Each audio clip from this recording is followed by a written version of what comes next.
Welcome to SouFLoTV again, everybody. It is your host with the most. Just go ahead and hit that subscribe button, please. And let's get right into this story. Shout out to the Jamaica Observer for this story. We're going to add our commentary. This is kind of like when a bad child goes good, or rather, when a good child goes bad. Circumstances makes me what I am. I was not born a violent man. And I remember when Buju sing that, circumstances makes me what I am. I was not born a violent man. That is so much true for so many youths. Buju go again and say, full up a education with no owner payroll. So in other words, you can think of the frustration to be filled with education and to be very intelligent, but no way out for you. You know, if given an opportunity or if you could find one because you've been looking and can't find it, you're stuck. So, badness is the next approach, right? This story was published in the Jamaica Observer and it was written by Romardo Lyons, published October 23rd, 2022, just so there is no plagiarism involved. All right.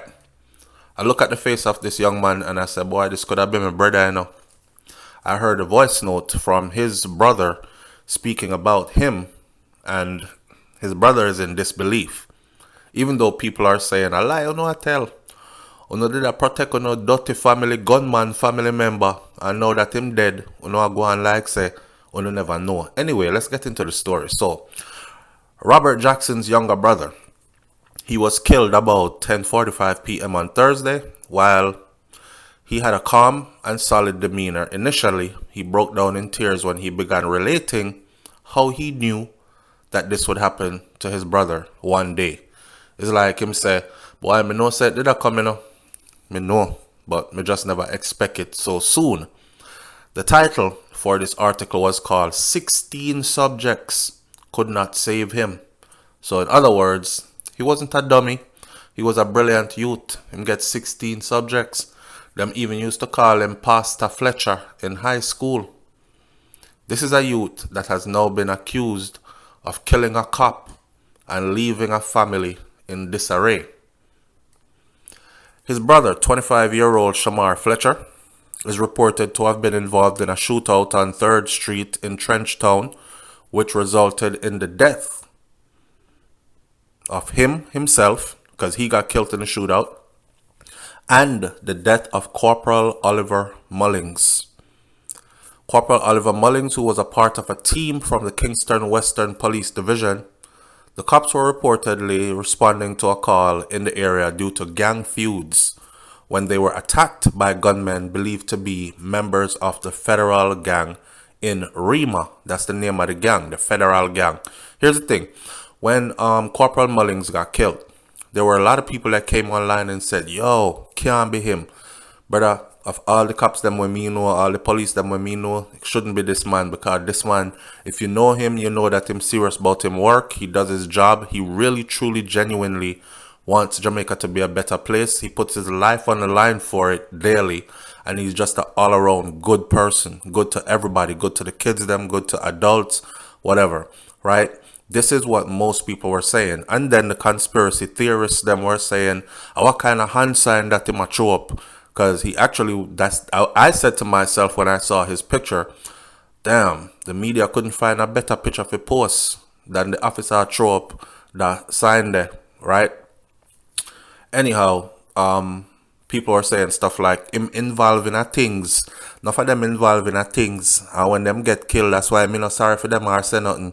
Well, I don't know him to be involved in anything. There is no talk of him ever being involved in anything illicit, illegal, or whatever. He was actually, now that we know, he was actually on the beat, on the job, and he's a part of a task force that was put together to deal with certain issues in certain areas, and they came under attack by what is reported to be members of a gang that run in an area, the Federal Gang out of Rima. The brother said, I can tell anybody this. I seen this coming. I saw this coming. Him see it coming for his brother. I saw it coming, but I couldn't do nothing but pray. I never see it coming so quickly though. I will always love my brother. My brother always check upon me and I always check upon him no matter where I am. That's all I have to say, he continued. The police have not confirmed whether Fletcher, who has a 6-year-old son also, was an active member of the federal gang. Investigators said that another man who was involved in the shootout, he escaped. According to sources, the police entered a yard on 3rd Street, and as soon as they entered the yard, gunshots came their way. Of course, they responded. Friday afternoon, bloodstains were seen on a tree where Fletcher has said to have bled out, and on the steps outside the yard. Now, meanwhile, Jackson laughed when he was told that his brother was hailed as Pastor Fletcher by his peers during his high school years because of how he carried himself and his dedication to church. He was a good boy. He was a church boy. He used to really go to church. I know we make fun sometimes and say, yeah man, but he actually was that. Now, the grieving brother related that Fletcher had the same personality at home in his early years, and he questioned that what endangered the fate-defining change. What happened? Fletcher is a youth, you see, that was good, always good. He was the good one in our family. Fletcher is a youth that always tried to make the family happy. My brother has 16 subjects, is what he told the Jamaica Observer, the Sunday Observer, of the former Calabar High School outstanding student. He says, my community, see, is a community where you have to be strong. If you are not strong in this community, things like this will happen. Fletcher is a youth who grew up in the community from him a baby. My mother grew up 5 of us with Fletcher. We sleep on one bed and we never have a problem with that. My mother grew up Fletcher very good. Anything that is nice, that is Fletcher. When Fletcher's mother, Michelle, returned home from work on Friday afternoon, the interview was being taken place. She was a woman of just few words. All she said was, me not supposed to bury no child, and them fi bury me. She later shared that her son had planned to join the police force after about 3 years ago, but when they come here to do background check, the people them tell them otherwise. In other words, Fletcher wanted to be in the police force. So the police did a little background check, asking people of your community, what kind of a guy is he? Well, the people them in the community, Fletcher community, tell them otherwise. I no good smarty. No, me not think him should have been in a police force. Them boy they in a gang, them boy they run with bad company, them boy they blah blah blah. And because of that, they didn't take him. Jackson added that he recognized a change as Fletcher got older then. Well, I mean, his dream of being a police officer just got dashed away. So now he feels difficult changing course. Fletcher always take telling as a youngster, but from Fletcher turned adult, no one can talk to Fletcher. Fletcher is a youth that got to church, he was baptized. So I don't know what really happened with him. I don't know if the community make Fletcher like this. You have to fight to live for your life in certain communities. I can tell you that if you don't stand up strong, people push you to do things that you don't want to do. And just that I feel reach my brother. In an emotional admission, Jackson told the Sunday Observer that after running afoul of the law several times, he had hoped that his brother would have used him as an example of what not to do. Cause him did out there in a theme thing and got into trouble quite a few times. And he was hoping that his younger brother would see him as not to go down that road. Maybe, my friend, your younger brother saw you as exactly what he wanted to be. Anyhow, the one brother that is still living said, "My brother never learned from my mistakes. I went to jail several times and I warned my brother that that place is not a nice place. I came from jail last year. I did 5 years behind bars for a murder that they accused me of. But it's the Almighty and my brother's prayer and my family prayer that made me free." People push him around, telling him to do this, do that, and all these things. My brother got to jail one time, and I look on him and tell him, you need to learn. You need to sit back and look into yourself. But sometimes, it's just how life goes, you know? But Fletcher's younger sister, Sachin Oliver, has a very hard time accepting this reality. Again, like I said, if you're an older sibling, don't go doing bad and thinking, I'm going to be the example that my younger siblings should not be. More than anything, younger siblings will admire their older siblings. So if they see their older siblings out there running the streets, getting into issues, they might have this unrealistic look in their head that their older siblings is some kind of a superhero. Cause you go to prison, you do 5 years, you come out, people in the community fear you, you know, police come, you talk to them any kind of way, you're a bad boy, all this, and then you're telling your younger brother, don't be like me. He's more than anything probably aspiring to be just like you, right? Alright. Him talk about how people push him around, telling him do this, do that, and all this. And his sister is having a hard time dealing with the reality that her brother, who has 16 subjects and wanted to be a police officer, was now gunned down in a shootout with police officers and is also labeled as the cop killer. He's my mother's third child, and I am the fourth one. So when the other two departed, it was just me and him. We got to school together. We got to church together. We got baptized together. We was in church for a couple of years together. We went to school and did his subjects. He actually has 16 subjects. We have some great moments and memories that we shared. I am the person that washed his clothes. Whenever he wants something, is me reach out to, and all of those stuff. This is what the 19-year-old sister said in the interview. Oliver is her name. Oliver said that she doesn't know what to say about her brother's death or how to take it. It's not an easy one for me, because he was somebody that is always there for me, somebody that I can talk to, even with my schoolwork and all of those stuff. He is the person I look up to. It's not easy right now. For me now, I don't know where I stand. I'm in a phase where I'm still in shock. Nothing not really hit me yet to say I'm really, really dead. I just have to see him myself for the reality hit me. As she awaits peace, she clings to memories. It's affecting me in many ways.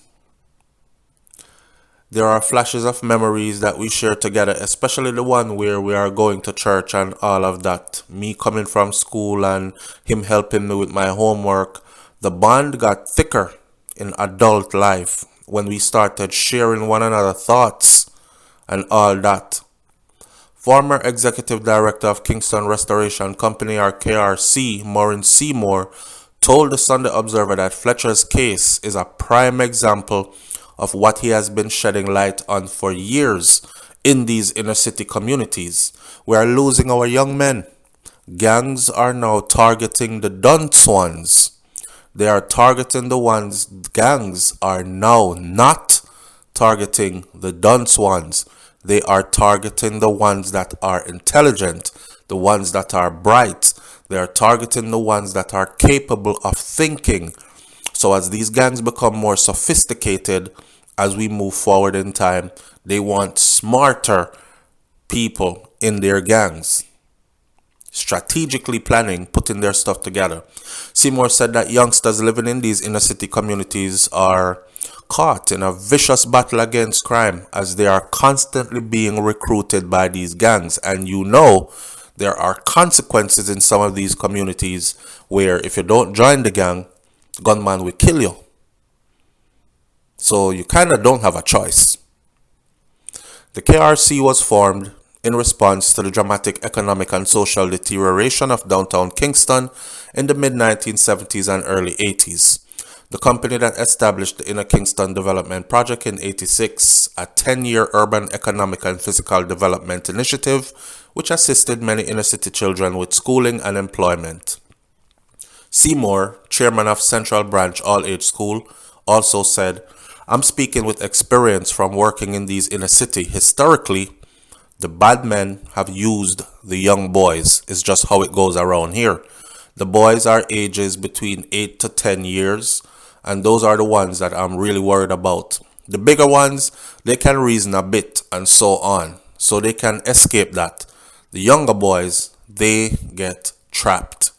And again, this is something interesting to look at and for us to realize that in modern times, today, there are still children, bright minds, that have to navigate their way up out of these situations, which is a conversation to be had on a deeper level.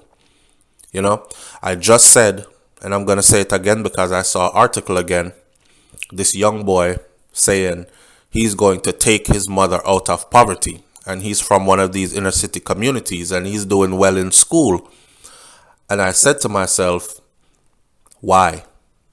Why can't our children just enjoy being children?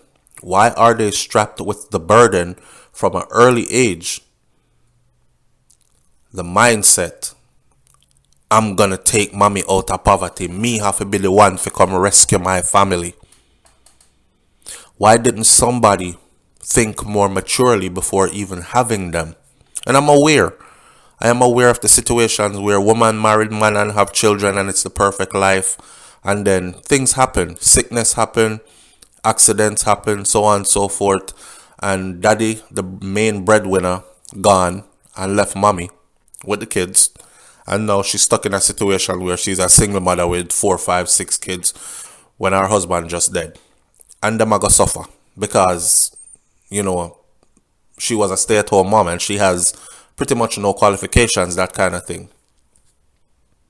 But those are rare situations. In most cases, it's just people making all the wrong decisions and choices and having these children and, having them in areas where they can afford to live, which are usually like poorer areas and volatile communities and so on and so forth. And these children are born into them, born come see people get gunshot, them born come see family members joining gangs, and them born come see gun activity and violence and these kind of things.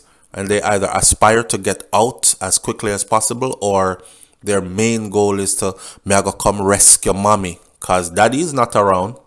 Most of the time, the mommy them I make bad choices. Breed for man them no say is not no married you and wife you for life and we fight this out and move somewhere else and build a good life for our children before we start having children. Bank account, life insurance policies and all these other things. Them not think them something there. And in the end of it, the children suffer because they have to come navigate this same landscape, and it often swallows up some of them. Some of them often do not make it out.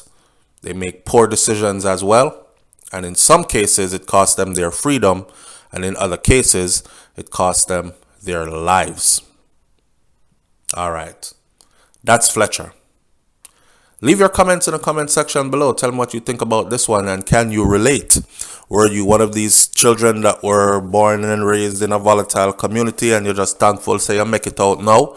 Or are you one of those people who completely cannot relate to what I'm saying in this video?